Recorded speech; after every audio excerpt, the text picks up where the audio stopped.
Time is 7:03 p.m. Announce that a quorum is present and call this city council special call session to order. Good evening, everyone. If everyone could please stand for the invocation and pledge of allegiance. Councilwoman Wallace. Dear Heavenly Father, we come before you today with open minds and open hearts. Father, we give you all praise, honor, and glory that is due your name. We thank you for this moment in time that it was specifically set aside for what is to be done here today.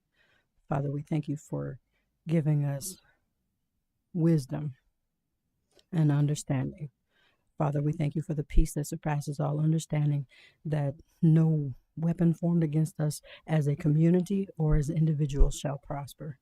Father, we just thank you for your many blessings. In Jesus' name, amen.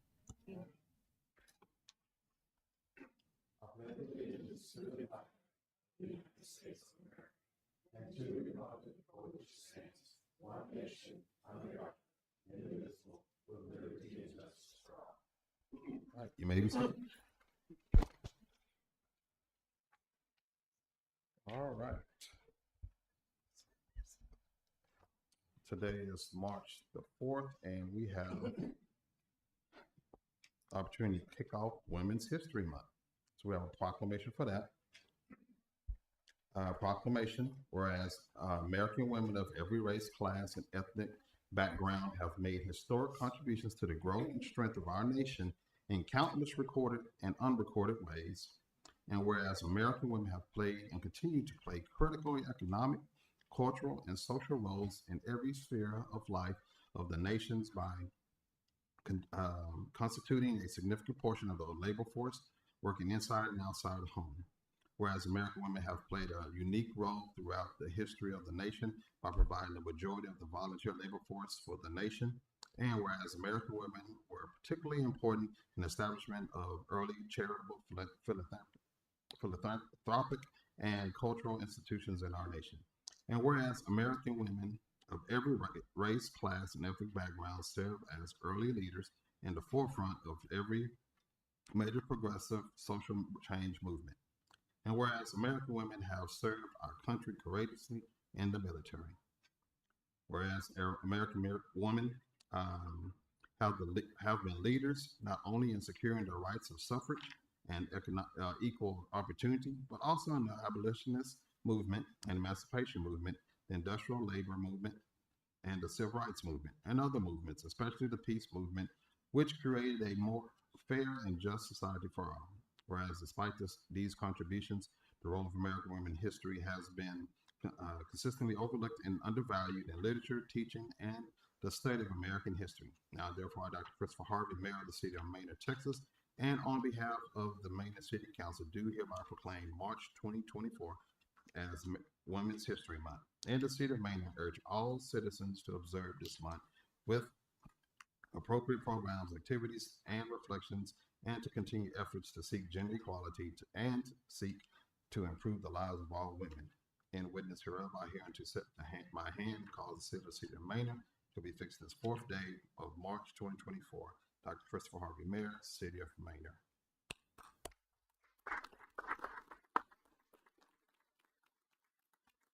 And Mayor Pro Tem, you and the ladies, y'all want to go down and take a photo? All right.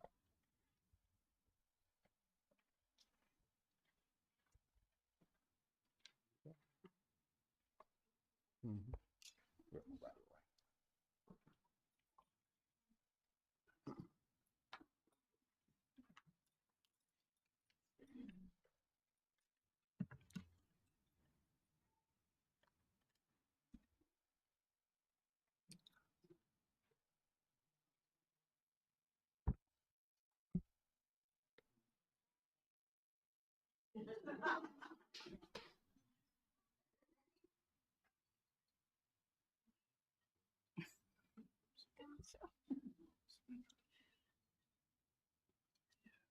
Ready? 1, 2, 3. 1, 2, 3. Good job.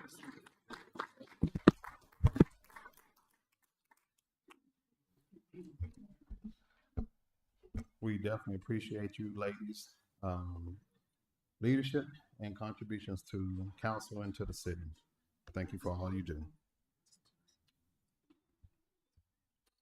All right, we're gonna move right along to public comments.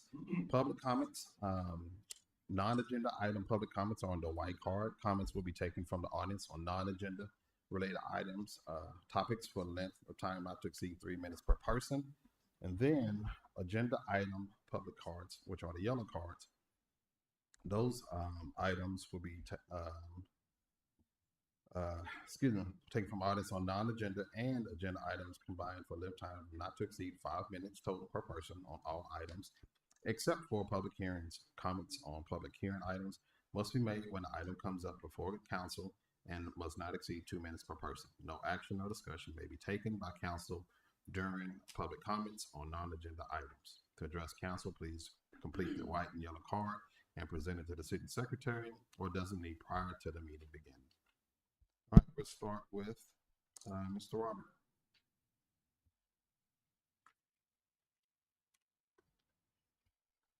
You have 5 minutes, sir. Thank you very much.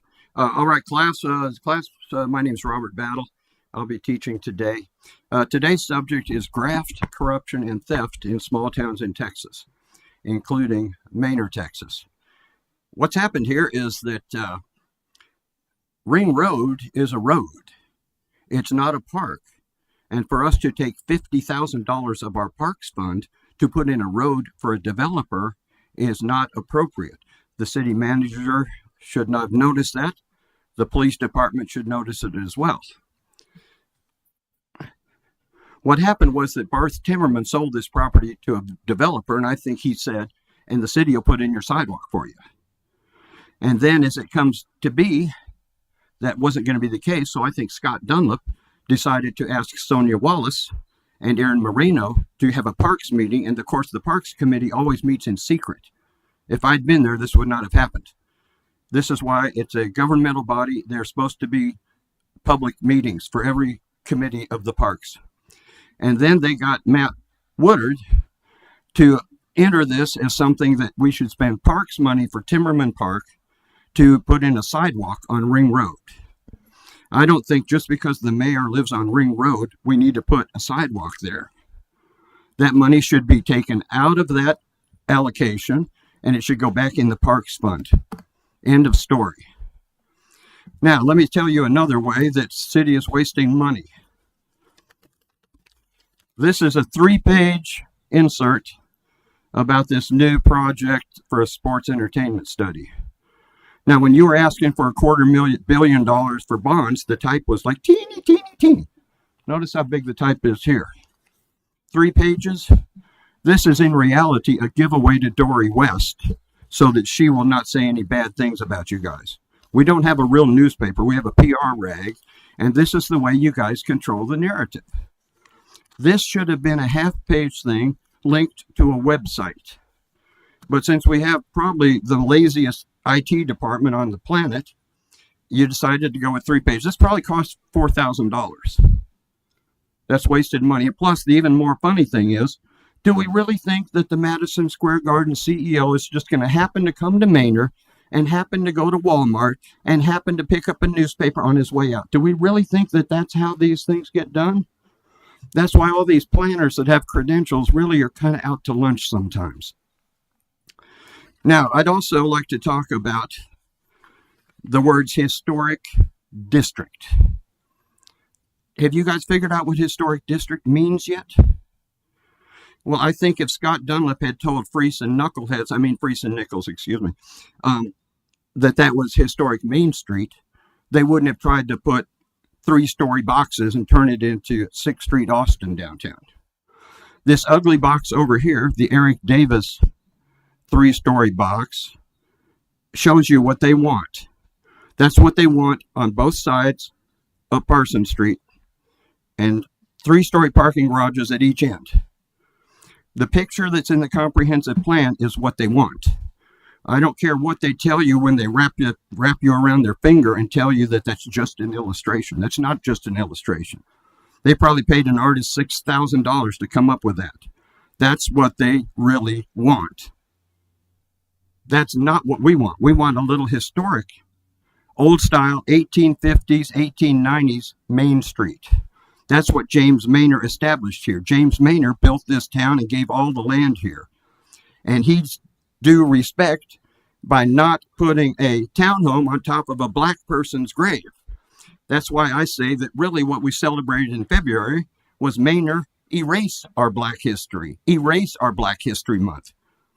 That's a Martin McVeigh Cemetery. It was discovered there by Wayne Schneider and myself. That was from 1906. That was a half-acre parcel. That's where the black people were buried. White people were not allowed to be buried until 2004. Do we understand that? It was whites only. So every little bit of our history, we only have like half a dozen things of history. We have to treasure those. The barbershop should have been restored as a museum. So people could go in there and take pictures, sitting in the chair with their grandkids, snipping their hair. That's the richness of human interaction. And we have a chance to be a model city, but we got to get out of this back and forth. We can realize Martin Luther King's dream right here in Maynard. We accidentally have a third white, Thank you, sir. Thank you. Oh, thank you so much for cutting me off like that. Okay, may I have another 30 seconds? Pardon me? No, sir. Thank you. Yeah, thank you very much. Next, we have Ms. Kay. Okay. Yes, ma'am. Okay, I think you all have a handout. I really appreciate the time that I've been given, and I appreciate you and all the work you do, because I know this is a very demanding job. I've been there before. I'm Kay Forsyth, resident and taxpayer in the city of Maynard, and I just felt impelled to come here tonight to address an agenda item that was approved at the last city council meeting, specifically the mayor's ball. In my opinion, and that of others with whom I've spoken, it's not fiscally responsible to use taxpayer money in this way. The taxpayers are not benefiting from this and have no say in how their money is being used. I don't know what fund or function it comes from, but anyway, just don't think it's fiscally responsible. To quote Ralph Waldo Emerson, the reward of a thing well done is to have done it. If I offer my service to the community, I have already reaped the benefits. A simple thank you seems adequate. We all appreciate acts of community service and know that those acts should be recognized at a city council meeting, perhaps in the form of a letter of recognition. To me, this seems frivolous, and to others as well. This designated taxpayer money can be put to better use to directly benefit those who are struggling to make ends meet, to provide food for families and the elderly on fixed incomes. And I have some ideas of ways that that could happen too, but I won't present those at this time. I appreciate your time. Thank you. Thank you. And Ms. Young, you have 3 minutes. Good evening, Mr. Mayor and Council. I'm excited to be here this evening and to talk about my new hobby. I'm here in support of the approval of a process to allow for metal detecting in our parks. I've reached out last fall to request a permit as currently required by city code, and found out that no one had previously requested a permission before, and that a process didn't exist. I started this hobby last year, and I've been having great fun. I've joined 3 clubs. I've discovered that there's lots of other folks who enjoy getting out into nature and looking for lost items. It's funny, the things you don't, if you're not interested in something, the things you don't realize exist. I mean, there's clubs, there's a Texas organization, there's a national organization, there's an international organization for metal detecting. The Austin Club has a lost item recovery team. Anyone can send in a request and ask that their lost item be found. They send out a team, and they're successful about 75% of the time in finding people's lost items. They've recovered wedding rings, class rings, many items that have great sentimental value. When you look at someone's face when they've gotten their item back, especially a wedding ring, it's just priceless. I'm hoping to improve my skills and be able to assist in these great reunions. I enjoy detecting around the playground and the mulch. It's easy to find the target and to identify it and retrieve it. I usually go out early in the morning. I always remove any trash that I find, being a good citizen. I detect, if I detect in the grass, I use a little screwdriver and a small garden tool to unearth the target. The metal detecting the metal detector itself finds the item usually within a couple of inches, and then so it's easy to find. Any dirt that is disturbed is replaced, and one of the metal detecting mottos is to leave no trace. Most of the documentation in the packet lists the few cities in Texas and entities that don't allow detecting or require a permit. The vast majority of Texas cities and towns do allow detecting in their parks and on public land. If they require a permit, it's either free or very low cost. To detect, I currently have to drive either to Elgin or Pflugerville or Round Rock or Kyle or Lakeway or Cedar Park or lots of other neighboring towns that allow this. If you have any concerns, I'm confident that they can be addressed and still allow for this fun recreational activity. If you are concerned about digging in the grass, you could say that you limit it to surface fines, and that, so I think I would encourage you to, if you have concerns, to explore the ways that they can be addressed. I respectfully request that the permit process be put in place, or that you reverse the code that prohibits detecting. Thank you all for your time and consideration. Thank you. Good to see you. Thanks. All right, that ends public comments. Move right along to our consent agenda. All the items on the consent agenda considered to be self-explanatory by council will be enacted with one motion. There will be no separate discussion on the items unless requested by the mayor or a council member, in which the item will be removed from the consent agenda and considered separately. Number one, consideration, discussion, possible action to approve city council minutes of February 21, 2024 city council regular meeting. Do we have a motion on the floor? Mayor, I'd like to make a motion that we approve the consent agenda as read.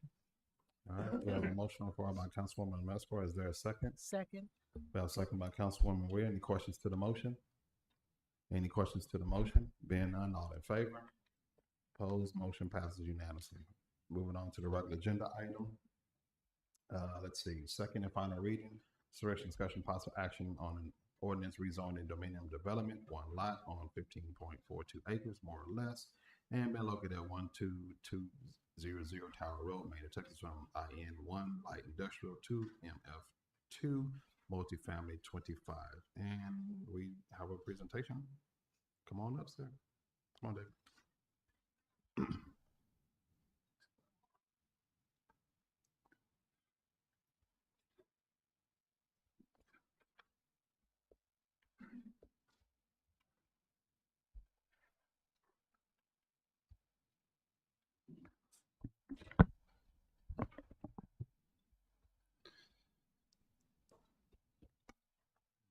All right. Good evening, sir. Good to see you. Good seeing you too. Thanks for having us today. Just going to be a brief presentation to kind of put a bow on everything we've discussed so far, and also talk about next steps, because that was something that came up before.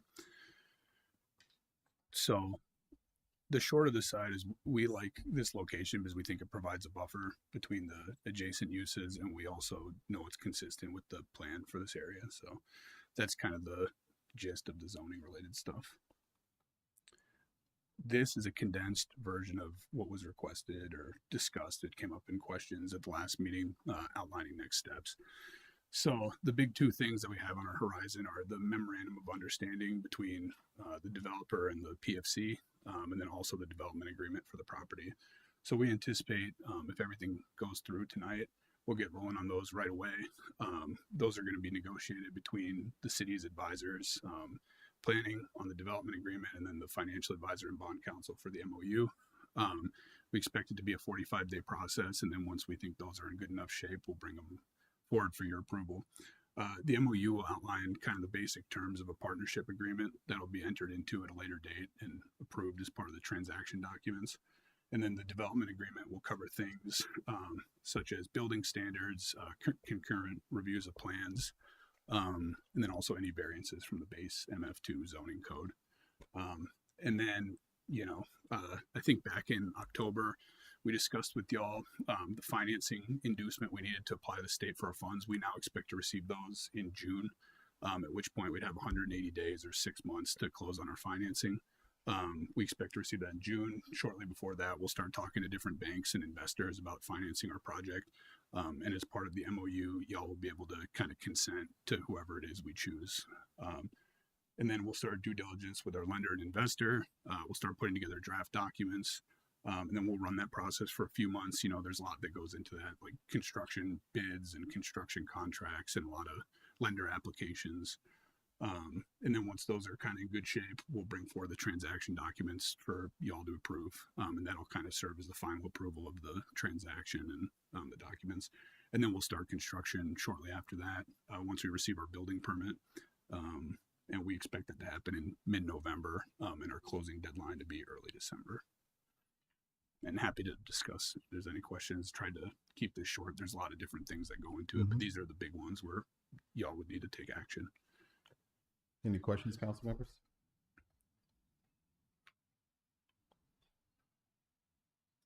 Thank you for bringing the update. Yeah. That was mainly why we wanted to give the presentation today, just to cover that with you. And then just some more renderings to get, show everyone the buildings we're proposing.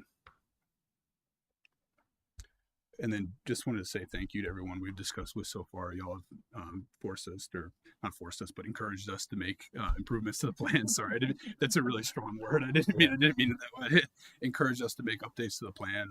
And we're going to own the building for a very long time. And we just hope we can be a good neighbor for y'all and continue some of these discussions we've had. I'll take questions. Yeah, that's it.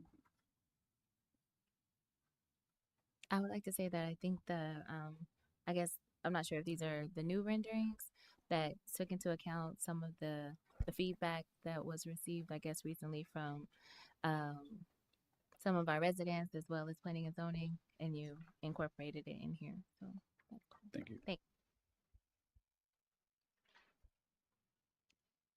I'll take questions, comments, or a motion. I thank you for your due diligence and your understanding of what we want to see in our community. Of course, thank you.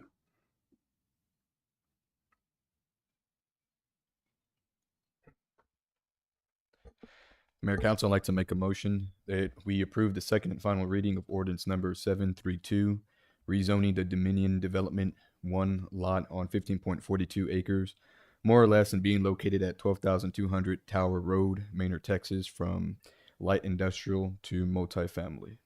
Well, motion on the floor by Councilman Moreno. Is there a second? Second. Second by Councilwoman Weir. Is there questions to the motion? Any questions to the motion? No questions to the motion. All in favor? Opposed? Motion passes. Thank you, sir. Thank you very much. We'll see you April, I think it is. All We'll right. be back. So Y'all be safe traveling. thank you. Number 3, second and final reading, consideration, discussion, possible action on an ordinance rezoning lots 8 through 10, block 68, town of Manor, locally known as 104 East Town Street, from single family suburban SF-1 to townhome. Mr. Dunlop. Evening, Mayor and Council. So this is the second reading of this. It's the house a few blocks up here across from Jenny Lane, the one that had all the trees taken down around it. Still the same proposal as last meeting, the townhome with the 4 units. But if you have any additional questions, happy to answer them. Any additional questions, council? We'll take questions, comments, or motion.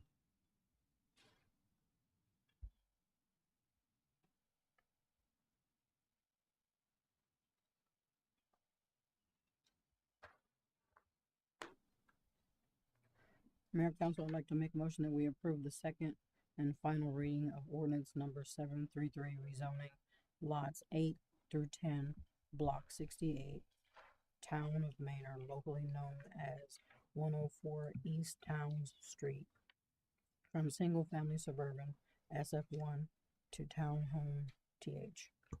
Motion on the floor by Councilwoman Wallace. Is there a second? I second. Second by Councilwoman Mesmer. Any questions to the motion? Or any questions to the motion? Being none, all in favor? Opposed? Motion passes.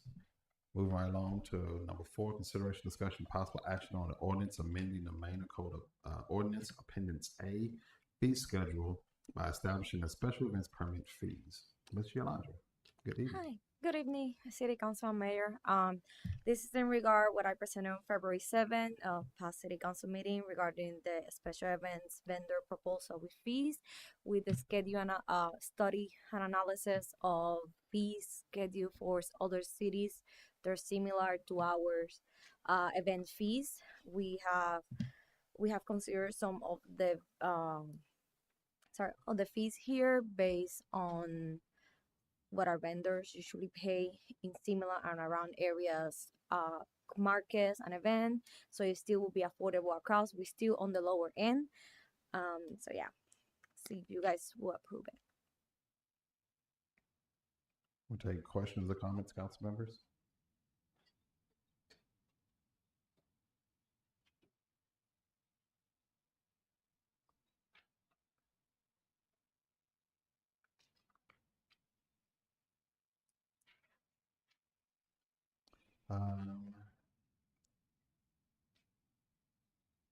The only thing that I see in here is there's no cause or a clause for a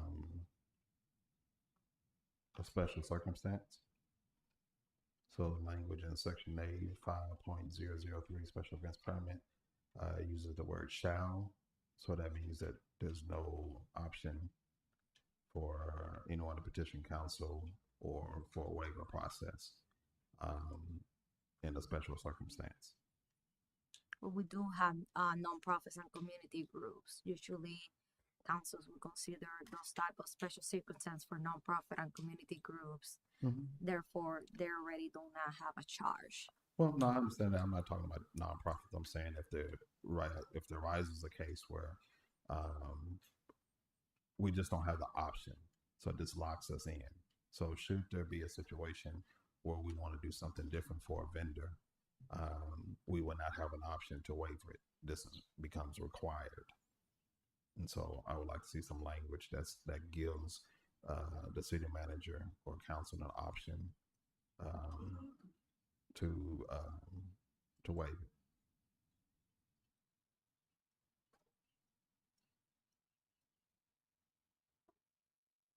Doesn't mean we have to. I just would like, yes, ma'am. Mayor, council members, Veronica Rivera, Assistant City Attorney. If I may just look in your code of ordinance very quickly and see if it's already in another section, because this is just the fee schedule. We don't add that type of language normally in the fee schedule. We add it in the actual code of ordinances. That's ordinance 734. That's what I'm reading.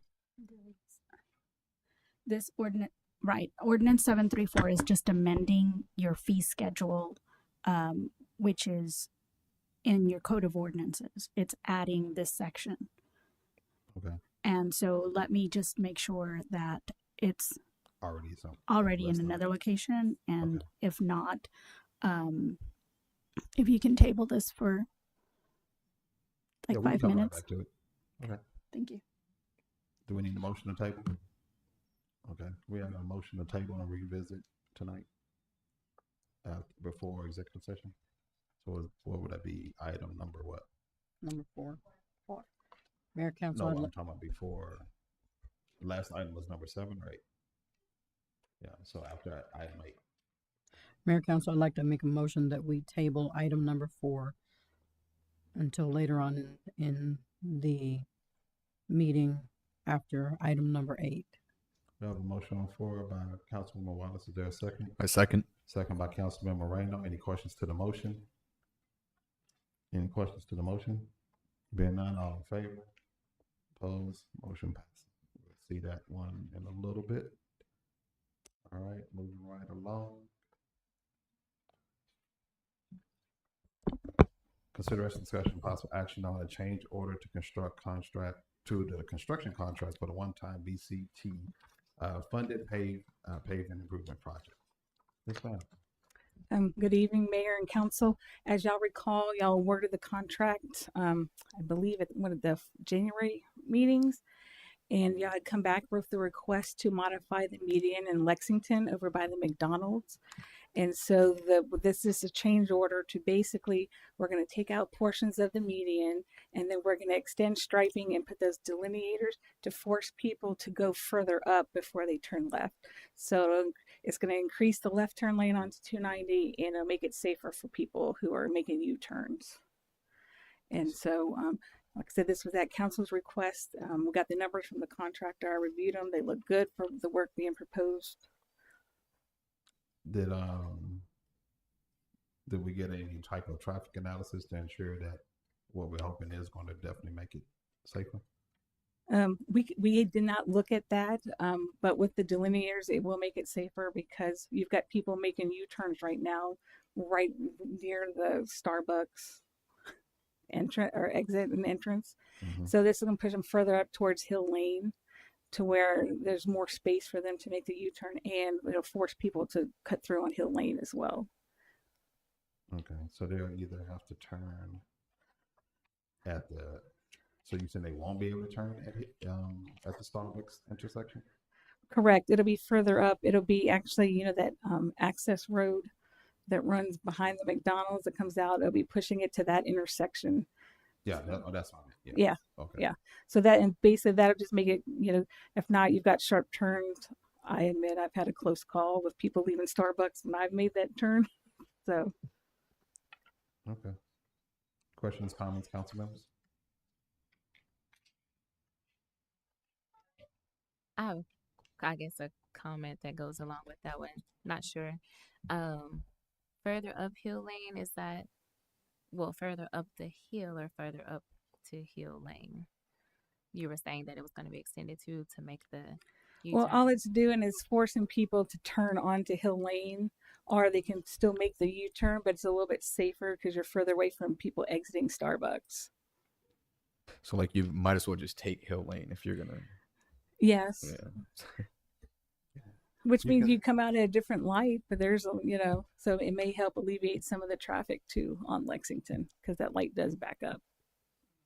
Yeah, you can still. It would be safer to make that left, or just go all the way up and turn back on Hill Lane. So, but you would have a wider space and a safer U-turn if you did a U-turn right there. The question is maybe to even explore is, should we be doing U-turns right there? We could put a no U-turn sign up. So we let you all figure that out. If that's safe or not, because usually, when there's no traffic, it's not an issue. But when there's the peak times, lunch, morning, well, I guess our peak time is extended now. So in Lexington, so when you talk about all those peak times, if someone's trying to do that U-turn, they're trying to, the people are coming out for Lexington, Charlotte Glen area, speeding. Yes. Speed over those. They still speed over the bumps by the golf course section, come down, and now they're all about because they're trying to make the light, and so trying to do that U-turn is could be unsafe. Just something also to consider. When you all say if it's fine, it's fine. But if you think it needs to be, And I think just from observations up there, I've seen in the mornings either people travel since the light is stacked, they either end up going by O'Reilly's to kind of get out. Mm-hmm. So I think the pattern is people have kind of made the adjustment, the locals, but then some people can see the pattern. So for us, we can monitor if there's U-turn accidents. Definitely, we can put the signage up there so that way if there is, police can do the actual enforcement of the situation, especially during peak hours. Yeah. Other questions, comments, council members? Yes. I think you were saying this what I wanted to know about that U-turn, because I do think that maybe it's not as safe with the extension, but I guess also the height of that curb or that space? You know how sometimes it can be like an emergency curb that you can cross over if need be, or something kind of to get there, or just kind of Are you talking about the flat ribbon curb where it's not a stand up curb, it's not 6 inches tall? Yes. Is that The only issue thought with about? that is then you'll have people cutting across like that. So, because if you look at the drawings, basically the striping and the delineators are going to block people from being able to turn where they currently be turning. But that's also needed as well to extend the left turn lane. Mm-hmm. Yeah, because that backs up too. Yeah, so that's the main reason we did it, is that way you don't have people trying to make U-turns where we're extending the left turn lane as well. And that'll hopefully free up some where people who are going straight won't get stuck behind left turn. And I think the extension allows people to properly turn at a controlled intersection. Yes. I think that was the goal, was to let people turn at a controlled intersection Yes. rather than doing the U-turn and Questions, comments, or motion? Well, I want to thank you for looking into our request. That's awesome.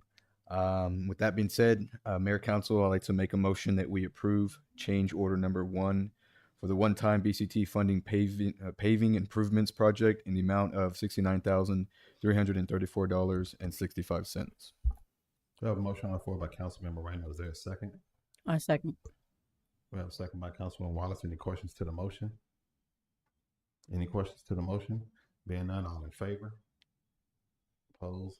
Motion passes. Thank you, ma'am.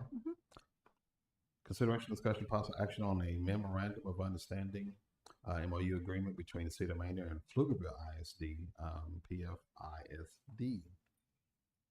Come on up, Ms. Tracy. All right. Good evening, Mayor and City Council. So I don't know if you guys are aware, but HR and the city participates in a couple different programs throughout the summer. One was last year was Skilled Trades Academy Consortium with Pflugerville ISD, and the other is the Summer Youth Employment Program with Travis County and Maynard ISD. And so we'd like to continue our collaboration with the Pflugerville ISD. This tends to help enhance our workforce by participating. Under the leadership of the Pflugerville ISD CTE director, this academy has expanded its reach out here to us with Maynard ISD school students while forging partnerships with prominent local businesses, Maynard ISD, EPCOR, Crossroads, TRWA, Austin ISD, Round Rock. This will mark our second year of collaboration with Maynard. Building on last year's success with the program, the city itself, our city, saw 2 of the participants actually secure employment here with us. Also, this project last fall garnered feature on KVUE News, and this year it's currently eligible for the EPA grant. So Maynard ISD actually is going to be hosting our next collaborative meeting here at the high school. And then our participation as far as the city would be our talent and time, basically. So what they request is that we provide industry experts. So me and Maria we'll do mock interviews. We go over applications, what your employer is going to start looking at, what HR looks at, what your supervisors will look at when they're looking at an application. We go through mock interviews. We do goodie bags. We just go over different interview questions. And then we do, if they graduate, we do guarantee them an interview. And we do participate, well, Matt and Raymond, our 2 movie stars, will participate in the recruitment. And this will actually be our 3rd year in participating on visits to the treatment. Our first year, when Matt had brought it to our attention prior to him actually coming on board, we did do a facility treatment walkthrough, and they loved it. They loved our treatment plant. It's nice, yes, but it was actually a big hit with them. Like, they were really excited because it was pretty new. So we're requesting that we can participate again. Well, just want to thank you all for continuing this opportunity initiative. One, to help recruit and grow our own talent and working with all of the different districts and entities you mentioned to ensure our youth are getting exposure and opportunities to have a career with the city. So thank you for that. Yes, they have. Thank you, You know, ma'am. Public Works has been a big boost with us. Without them, it's hard. Questions, comments? Mayor Council, I'd like to make a motion that we approve the MOU agreement between the City of Manor and Pflugerville Independent School District and authorize the city manager to execute the MOU agreement. We have a motion on the floor by Councilwoman Weir. Is there a second? I second. Second by Councilwoman Wallace. Any questions to the motion? Any questions to the motion? Being none, all in favor? Opposed? Motion passes. Thank you very much. Number 7, consideration, discussion, possible action on a metal detecting ordinance establishing regulations for the city of Manor. Mr. Matt. Good evening, Mayor, Council. Good evening. We'd like to have that consideration, discussion, and possible action on metal detecting ordinance, established regulations for the city of Manor. To give you a little background, I did get a call. I do believe it was Debbie herself, wanting to do some metal detecting. And that's when it first brought to me about, okay, well, I need to look at that ordinance. And the ordinance does say, and you can actually see where it just says metal detection is used in the city parks without a permit is prohibited. Then I proceeded to look at the permitting process, and there is no permitting process. So I did a little bit more digging. I started calling around with different cities, and I did call Pflugerville, Round Rock, Georgetown. I looked at their ordinances. I couldn't find anything. I finally at least did get a response from Georgetown folks, and they were very reluctant to give me any kind of answer. And they just kind of would say, well, if they do, they got to make sure they cover their holes. That was their main concern. I guess I ought to back up to a little bit of the history. So I started looking at it because I was aware, it was brought to my attention that we have no metal detecting signs in our parks right now. Well, after kind of looking back in the history of seeing what was going on, one of our former assistant directors, parks / streets superintendent that we had, he was previously employed at Hutto, and that's what they did. Evidently, they were going through some issues with holes in the parks here. Well, kind of a little story short too, we have a lot of irrigation through our parks, and every irrigation head and every zone has a power source with a power line. So when you're metal detecting, that definitely gets hit. So evidently, there was people that were digging holes around the irrigation, and people weren't filling in the holes. That's about as much as the history I could find. We did get with the Parks Committee this last meeting and discussed it and wanted to bring it towards y'all. I did, and thank you for Yolandra, and Tracy's going to help me also call Elgin. I did call Elgin. They did not answer. I tried calling Taylor. They did not answer. I did, with Yolandra's help, find the federal state law and Antiquities Code of Texas, Austin's ordinance, San Antonio's ordinance, and Houston's ordinance. I do want to note that Austin allows with a permit if you've lost something. That's the only way that's the way they're understanding that I read it. If someone loses something in, say, a playground or whatever, they can go and get a permit, then go look for it. Pretty much all across the board, there is, to my understanding on the federal law, there is no metal detecting. Texas law basically says it gives the individual utility, municipality, people to the right to see and have to govern that.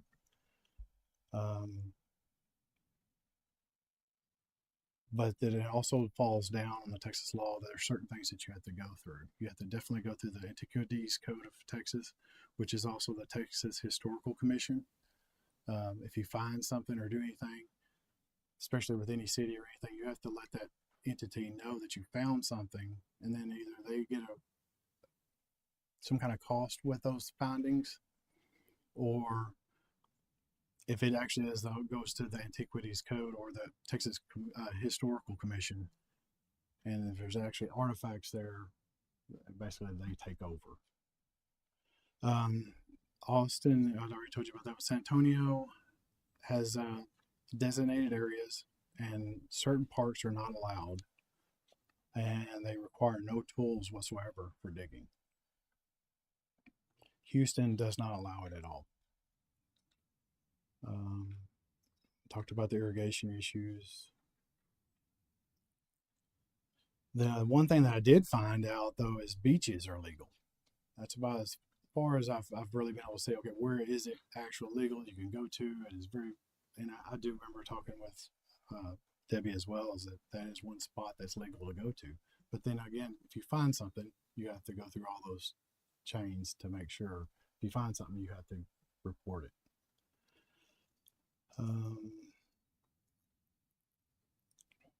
And I do appreciate Tracy's going to follow up with Elgin for me, see if they actually do have something. I did briefly look at all of their ordinances, and I try to even, I even asked Debbie too. She knows of an ordinance somewhere out there that kind of defines it. I do know, I think San Antonio, they had to literally do kind of a study of exactly certain spots they can do it, because no ballparks really, if there's an event or a special event at your parks, they can't do any metal detecting then.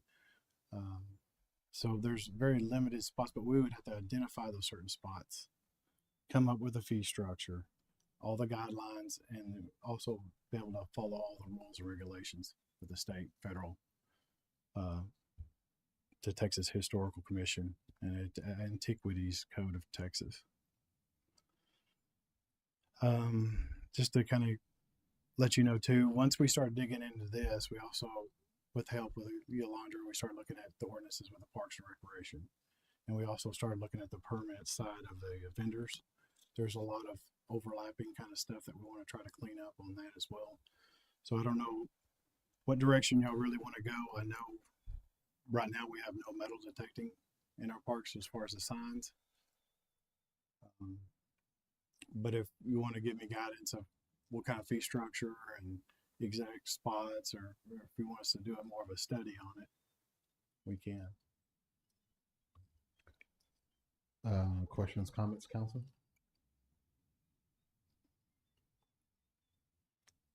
I have a question. It's a metal detecting question. Mm-hmm. I couldn't find it fast enough.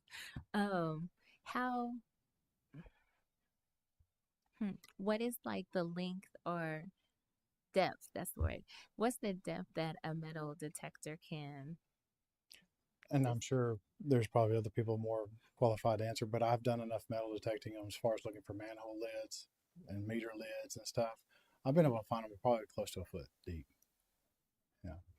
Most of the time, though, every time when I was always trying to find a meter lid or a valve lid, it ended up being a Coke can, something else. But you could usually find something around 6 inches pretty easily. Well, my thoughts would be to bring us some options or feasibility, looking at our park situations and then saying, okay, where it's feasible at, where it may not be feasible at, and then talking about, and then maybe providing guidance based off of the information you provided. How deep, when, how, fee structures and stuff like that, so that council can make a decision. That's my thought. Council members? I agree. If you can come back with the study, so that way we have, different options, different areas, feasibility, like you said, I think that'd be great. Did you ever check with Travis County to see if they had any? I tried finding any kind of information, but I do need to follow up with Travis County. Okay, thank you. And take note, I've not found anybody that really has any depths of their metal detecting. I'll dig even harder to see if I can find one. And if there's anybody out there that does know where that's at, I'd be willing to, I'd love to have that information. The only thing I could find is that, like San Antonio says, no digging at all with no tools.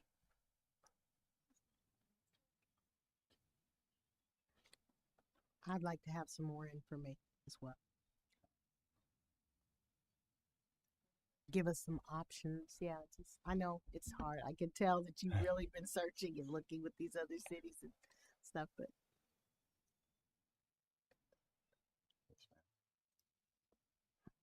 Okay, I think we gave you some direction. Thank you. Appreciate it. It's not an action item, right? Yeah. So, thanks. All right. Let us know. Well, I guess if you have more questions about the direction we gave tonight, then just get one more and he'll have us to give you more. Yes, sir. Some type of way. I'm sure I'm going to have a lot of questions. All right. Thank you, Matt. Thanks, Matt. All right, moving on to number 8. Mayor, Council, the item before Oh, I gotta read first. Consideration, discussion, possible action on a resolution submitting a list of city projects for community funding. There you go. Okay. Thank you, Mayor, Council. The item before you is a call from Congressman McCall's office to submit community projects. Last year we submitted, I think, 4 projects for Congressman Kassar's office, and we were able to net 900,000 out of that list of projects we submitted. And we're trying to, so I think we have identified 5 projects, and the deadline is March 11th, and the goal is to do our due diligence. I think we've got some costs, and make sure we submit a good list of projects to Congressman McCall's office to see if we can the projects be worthy of consideration.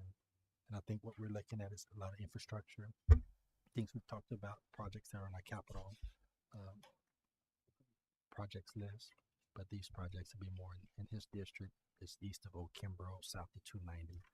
And if there's projects in there that could be between the city of Maine and the city of Elgin as a possibility, that could be a good submittal. I did reach out to the city manager from Elgin to let him know that we are going to submit, and if they were going to submit, we'd be glad to do a letter of support for them as well. So just trying to make sure that the district could be represented with a number of projects that could be a big benefit if once submitted, hopefully some active for funding. Yeah, I want to remind council that this is our first time. This is not our first time, but our second time doing this as a city, and it's proven to be successful and another way of generating revenue to cover major projects and infrastructure. So definitely appreciate city manager and staff that pulled together the last ones, and I know it's a short turnaround, but I know we have plenty of projects. So so looking forward to hopefully winning some of those. Questions or comments, council members? And I was going to say one of the things we're hoping to submit is like something for 290. I know we had our meeting with CTMRA and TxDOT, but we're thinking between Old Kimbrough and the county line, there may be something that we can hopefully submit feasibility money, anything that we can definitely have funds set aside for us from TxDOT for a project that the congressman sees worthy for the district. We have to do that because right now, as it stands, there's nothing on the 2045 plan for TxDOT for Maynard. And so we need to get a project or 2 on a future intended use plan, so that way we know we're not waiting 7, 8, 10 years. So the sooner we can keep pushing us to submit and the letters of support from a commissioner and neighboring cities, the TxDOT knows it's inevitable that we have to get a project or 2 listed so we can get a little relief coming, because if not the relief, we're not going to be able, we're going to grow, but we're just not going to have any outlets. And so the goal for us is to work within the boundaries that are before us, but have projects that can be worthy of consideration based on the traffic and the growth that's coming, that's already here. Questions, comments? Questions, comments, motion? Do you think it would be possible to get a letter of support from Senator Eckhart in reference to what we submit? Yes, ma'am. I think we can get a letter from her and Representative Cheryl Cole. Any letters that they see that they're aware of would be helpful. All right. Mayor, Council, I'd like to make a motion that City Council approve Resolution 2024-05, authorizing the Mayor Harvey to submit the city's letter of support to Congressman Michael McCool, seeking financial support for the city's community project funding priorities. Well, motion on the floor by Councilwoman Wallace. Is there a second? Second. Second by Councilwoman Weir. Any questions to the motion? Any questions to the motion? Being none, all in favor? Opposed? Motion passes. All right, we're going to jump back down to motion number 4. Do I need to reread it? Or we good? to number 4? Yes. Okay. Let me go back to it. Back to number 4, consideration, discussion, possible action on an ordinance amending Manor Code of Ordinance, Appendix A, fee schedule by establishing special events permit fees. Mayor, council members, Veronica Rivera, Assistant City Attorney. Your code of ordinances under Article 1.12 Parks and Recreations does provide for discretion by the city manager. Specifically, Section 1.12.006 is entitled Special Events, and it says A, the city manager may, in his or her discretion, issue a permit authorizing a special event in a city park. And then it states subsections 1.12005, 1 through 10 will apply to special events. When we go up to 1.12.005, which I needed to do, it states that item number 2, a permit fee may be charged in such amount as is authorized by the city council. So the word may gives them the discretion. There we go. That's Okay. all I wanted to make sure. All right, sir. Do we have a motion or questions? Mayor, council, I'd like to make a motion that we approve ordinance number 734, amending Manor Code of Ordinances, Appendix A, fee schedule by establishing special events permit fees as presented. We have a motion on the floor by Councilmember Rainer. Is there a second? I second. We have a second by Councilwoman Wallace. Any questions to the motion? Any questions to the motion? Being none, all in favor? Opposed? Motion passes. All right, City Council now convening to executive session pursuant to the provisions of Chapter 551 Texas Government Code in accordance with authority contained in Sections 551.071 and Section 551.072 Texas.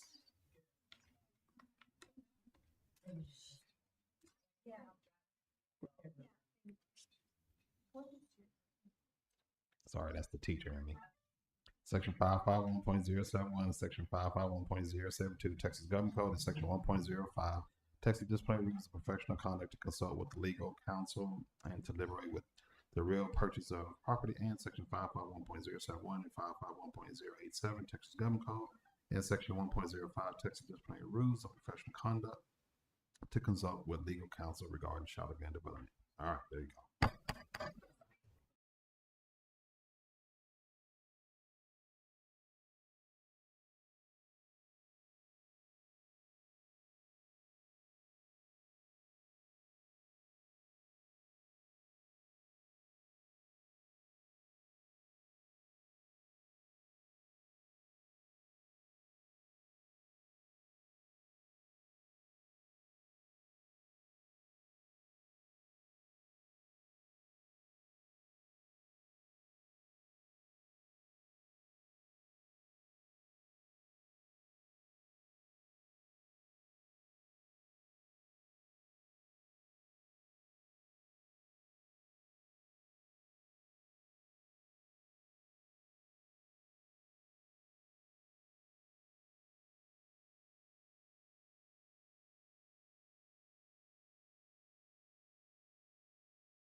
session pursuant to the provisions of Chapter 551 Texas Government Code and take action, if any, on items discussed during closed executive session. There are no items to discuss. This meeting is adjourned at 8:47 p.m.